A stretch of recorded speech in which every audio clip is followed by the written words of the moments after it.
No con tinta escribo, sino con lágrimas muy ricas, desdeñando relictos e ídolos.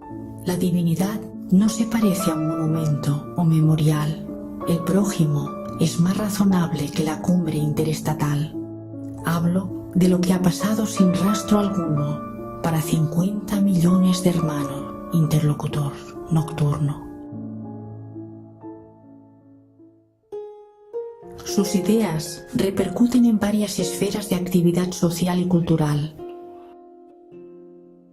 Muchos las implantan en su práctica creativa.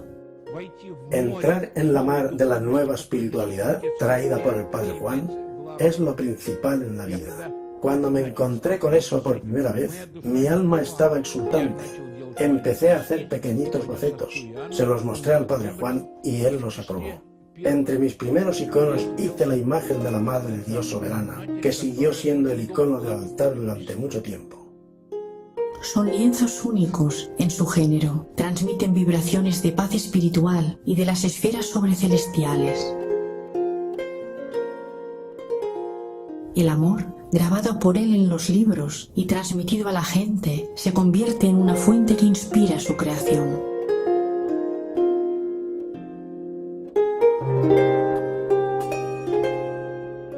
Así es el amor celeste, sacrificial que es para mí como una médula, dándome luz. Es el principio de cohesión de todas las cosas. Lo que destaca de su escuela espiritual es que bebe de las fuentes de las civilizaciones hiperbórea y atlántida antiguas. La gente del arte le considera su padre y maestro, encarnando las imágenes espirituales en su creación, en la pintura, escultura y música. Toda mi vida está vinculada estrechamente al Padre Juan, con los frutos de su actividad. Todo, empezando por mi creación, mi música, hasta las curaciones que he tenido.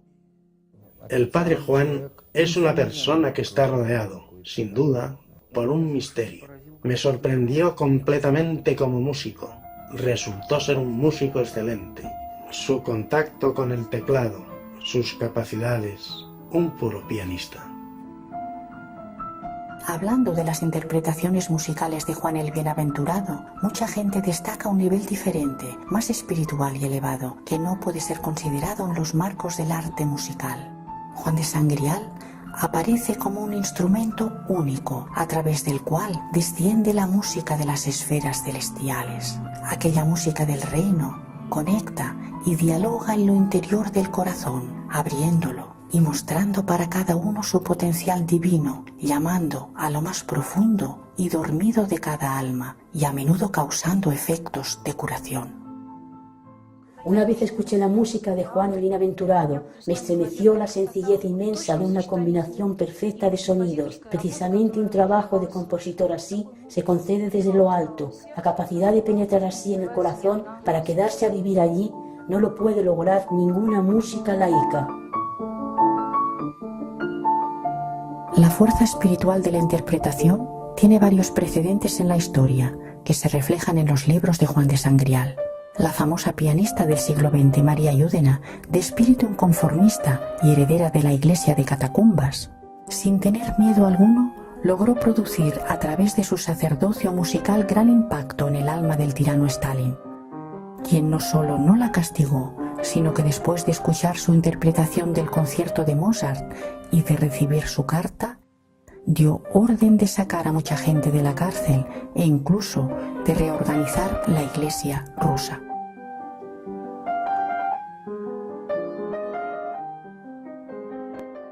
Estima a Beethoven como aún igual a él, con el mismo nivel de inaccesible e igual de inalcanzable interiormente.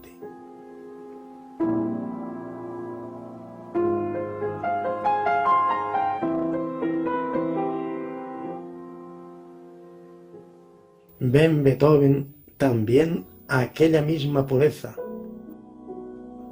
y amor.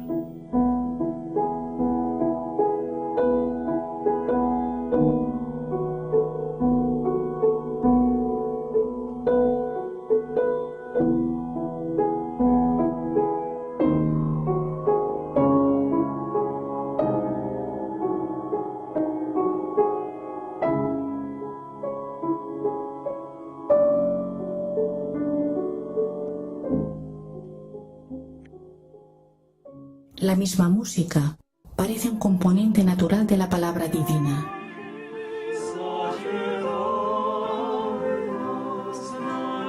Una pléyade de compositores de talento fueron educados en su escuela.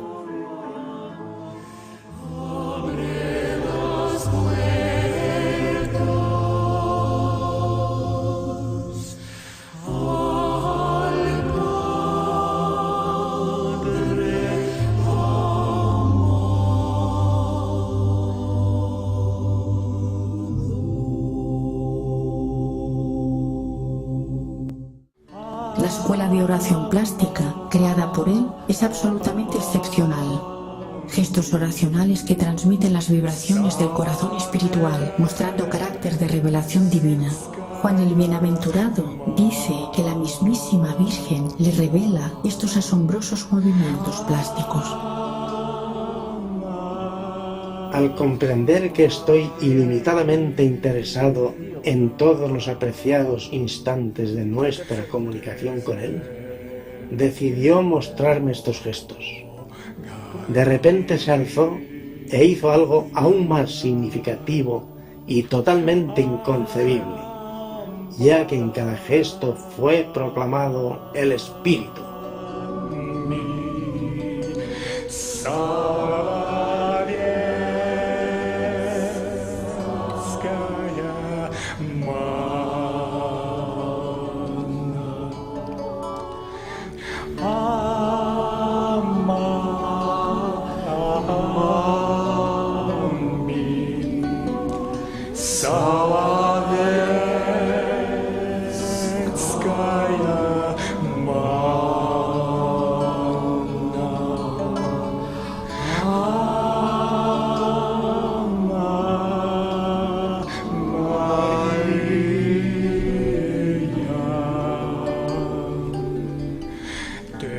Elementos de estos movimientos eran usados en los corros de doncellas eslavas teogámicas y en los actos de misterios helénicos en la antigüedad.